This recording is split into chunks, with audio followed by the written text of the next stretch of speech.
இணையதள தொலைக்காட்சிக்கு உங்களை அன்புடன் அழைக்கிறேன். இன்னைக்கு எந்த பேப்பர் எடுத்து பார்த்தாலும், எந்த தொலைக்காட்சி செய்தி சேனலுக்கு போனாலும் ஒரே மாதிரி நியூஸ்கள். அதாவது பாலியல் பலாத்காரங்கள், வயசு வித்தியாசமே கிடையாது.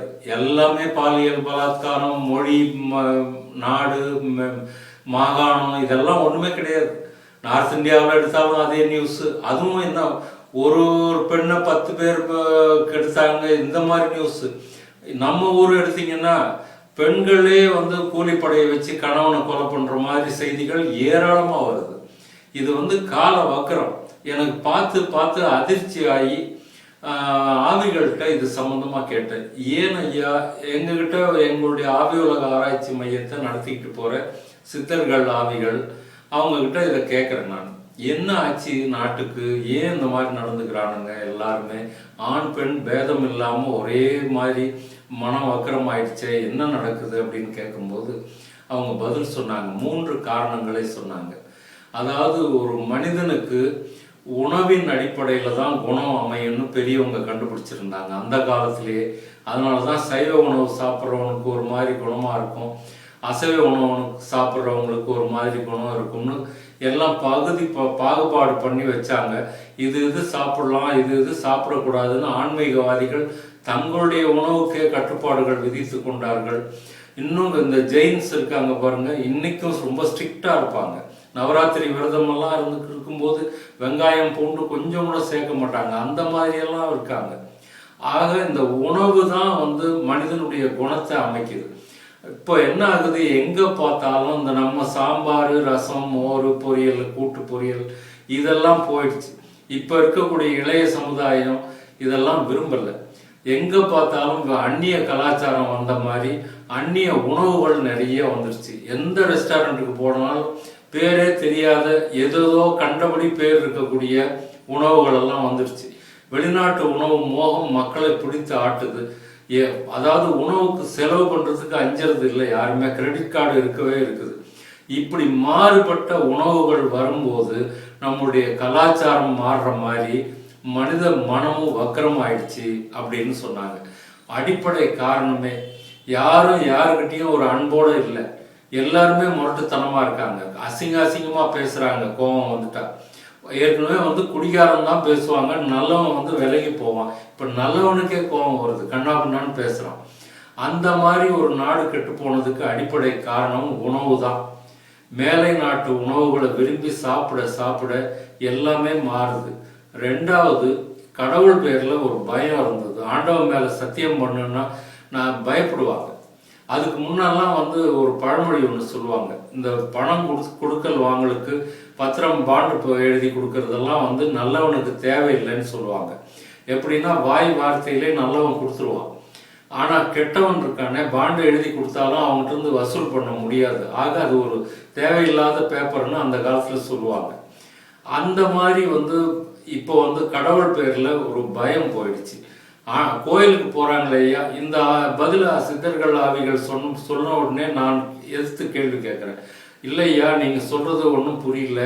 கோயிலுக்கு போகும்போது நிறைய கூட்டம் இருக்குது, முதல்ல விட பக்தி இப்போ பெருகிடுச்சு இப்போ அப்படின்னும் போது சிரிச்சாங்க. நீ நினைக்கிறது தவறு, பக்தி பெருகல, வியாபார நோக்கத்துக்காக தான் மக்கள் கோயிலுக்கு போறாங்க. தன்னுடைய குறைகளை தீர்த்து வையின்னு நீங்க மந்திரி கிட்ட மனு கொடுக்குற மாதிரி கடவுள்களிடத்துல மனு கொடுக்கறதுக்கு தான் போறாங்க. யாருமே இந்த என்னை படைச்சியே பரவாயில்ல உனக்கு நன்றி தெரிவிக்கிறேன்னு சொல்லி ஒரு பொது நல நோக்கத்துக்காக யாருமே கோயிலுக்கு போகல. அவங்கவுங்க ஒரு கோரிக்கை மனு எடுத்துக்கிட்டு தான் போறாங்க மனசுல. அந்த அடிப்படையில பக்தி வியாபாரம் ஆயிடுச்சு. 2வது காரணம். 3வது காரணம் தண்டனை முறை. அதுக்கு முன்னெல்லாம் நான் சிறு பிள்ளையா இருக்கும் போதெல்லாம் ஒரு கிராமத்திலேயோ ஒரு வீட்டிலேயோ யாராவது போலீஸ்காரர் ஒரு என்கொயரிக்கு வந்தாலும் சரி, ஒரு தண்ணி குடிக்கிறது வெயில்ல போறாரு, அவரு நின்று ஒரு டம்ளர் தண்ணி குடிச்சிட்டு போறாருன்னா கூட அக்கம் பக்கத்துல இருக்கிறவங்க ஒரு மாதிரியா பார்ப்பாங்க. என்ன தப்பு பண்ணீங்க, போலீஸ்காரர் உங்க வீட்டுக்கு வந்துட்டு போறாங்களே அப்படின்னு. அப்படி வந்துட்டு போறதே ஒரு அவமானமாக நினைக்கப்பட்ட ஒரு காலம் நம்ம ஊர்ல இருந்தது. ஆனா இப்ப அப்படி இல்லை. போலீஸ் ஸ்டேஷனுக்கு பயம் இல்லை, சிறைச்சாலைக்கும் பயம் இல்லை. சிறைக்கு போய் வர்ற ஆளு ஏதோ ஜாலியா போயிட்டு வர்றாங்க. பேப்பரை பார்த்தா போன்ஸ் எல்லாம் உள்ள இருந்து செல்போன் பறிமுதல், கஞ்சா பொட்டலம் பறிமுதல் அப்படியெல்லாம் இப்போ வருது. சிறைக்குள்ள இதெல்லாம் எப்படி போகுதுன்றது அவங்களுக்கு தான் வெளிச்சம். ஆக சிறையை கண்டும் பயப்படுறதில்லை.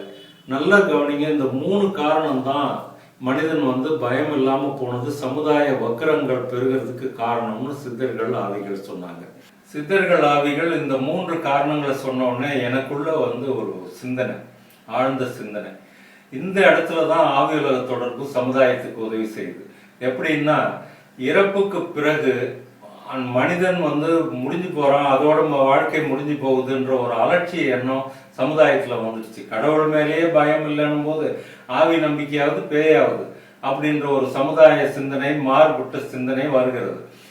ஆனா இந்த ஆவிகளோட பேச முடியும், ஆவிகள் எல்லாம் இன்னும் இருக்காங்க, அப்படியெல்லாம் இருக்கிறது உண்மை, பெரியவங்க சொன்னது உண்மை அப்படின்ற ஒரு நம்பிக்கை பெருகும் போது ஒரு மாறுபட்ட எண்ணம் வரும். அதாவது இறப்புக்கு பிறகும் வாழ்க்கை தொடர்கிறது அப்படின்னா நம்ம பண்ற பாவங்களுக்கு புண்ணியங்களுக்கு தண்டனை உண்டு, வெகுமதி உண்டுன்னு நம்ம அதையும் தானே பெரியவங்க சொல்லியிருக்காங்க. அப்படின்னா நம்ம செய்யற செயல்கள் சரிதானா, நல்லவை செய்யறது தான் நல்லதா, கெட்டவை செய்வது தண்டிக்கப்படுவோமா அப்படின்ற ஒரு பயத்தை கண்டிப்பா கொடுக்குது. யாரினாலும் உண்டாக்க முடியாத கடவுள் நம்பிக்கை இந்த ஆவி உலக நம்பிக்கை உண்டாக்குது. கடவுள் நம்பிக்கை பெருகும் போது நல்ல சமுதாய மாற்றங்கள் வரும். பாவ புண்ணியத்தை பத்தின ஒரு பயம் கண்டிப்பா உண்டாகும். நம்ம அதாவது ஒரு மனிதன் அப்பா அம்மாவுக்கு பயப்படணும், பள்ளிக்கூடம் போகும்போது ஆசிரியருக்கு பயப்படணும், கடவுளுக்கு பயப்படணும், பெரியவங்களுக்கு குருநாதர்களுக்கு பயப்படணும். ஆனா பிற்காலத்தில், அதாவது ஒரு 50 ஆண்டு காலமாக சாமி இல்லை பூதம் இல்லைன்னு சொல்லி ஒரு சமுதாயத்தை பிரச்சாரம் பண்ணும்போது என்ன ஆயிடுச்சு, யார் பேர்லுமே பயம் இல்லாம போச்சு.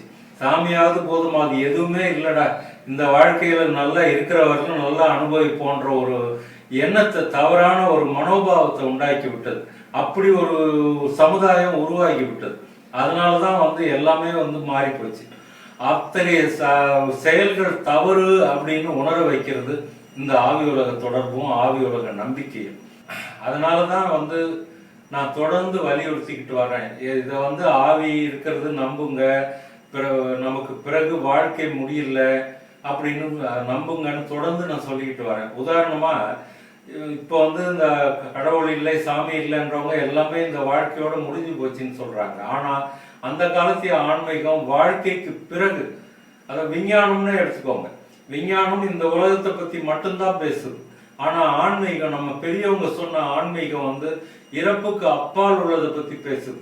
அதாவது நீ இறப்புக்கு அப்பாலும் நல்ல விதமா வாழணும்னா நீ இந்த பிறவி வாழ்க்கையை நல்லபடியா வாழணும். அப்பதான் அந்த வாழ்க்கை உனக்கு நல்லா அமையும்.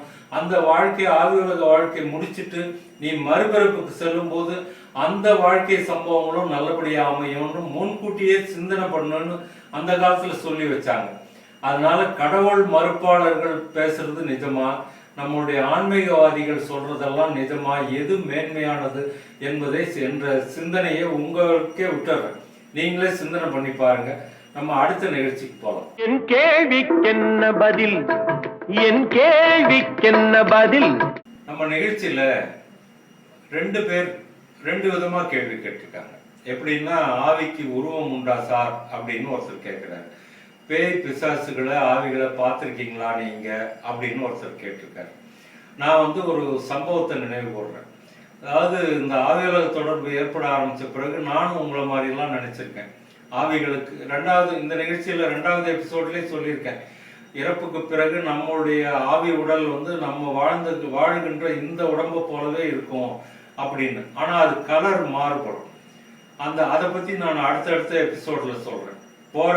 அவங்க போய் சேருகின்ற நிலையை பொறுத்து கலர்கள் மாறுபடும், நிறங்கள் மாறுபடும். அவங்களுடைய தோற்றம் மட்டும் வாழ்ந்த காலத்தில் இருந்த அதே உருவ தோற்றம் தான் இருக்கும். எப்படின்னா, நான் ஆரம்பத்துல எனக்கு உங்களை மாதிரியே சந்தேகம் வரும்போது ஆவிகள்கிட்ட கேட்டேன். ஆரம்பத்துல இருந்து எனக்கு என்னுடைய ஒரு அதிர்ஷ்டம் என்னன்னா, சாதாரண ஆவிகள் எல்லாம் வராம நான் என்னைக்கு முதல் தொடங்கணும் அன்னையிலிருந்தே சித்தர்கள் மகான்கள் தான் என்கிட்ட வர்றாங்க. அது நான் செய்த பூர்வ புண்ணியம் தான் நினைக்கிறேன். ஒரு நாள் பேசும்போது சொன்னேன், நீங்க எங்களை மாதிரியே இருக்கிறதா சொல்றீங்க, ஆவிக்கு கை கால் உண்டுன்னு சொல்றீங்க, அதை நாங்க எப்படி நம்புறது அப்படின்னு கேட்கும்போது அவர் ஒரு பரிசோதனை ஒன்று செய்துக்க நான் உங்களுக்கு நிரூபிக்கிறேன் அப்படின்னார். ஒரு நாள் இந்த ஒரு ரூம் ஒன்று தயார் பண்ண சொன்னார். அந்த ரூம்ல வந்து ஃபர்னிச்சர் எதுவும் இல்லாம எல்லாத்தையும் வந்து கிளீன் பண்ணிட்டு ஒரு நடுவில் ஒரே ஒரு சேர் மட்டும் போட சொன்னார். அந்த சேருக்கு வந்து 4 கால்லையும் அந்த மர நாற்காலியில 4 கால்லையும் சாக் பீஸால வட்டம் போட சொல்லிட்டாங்க.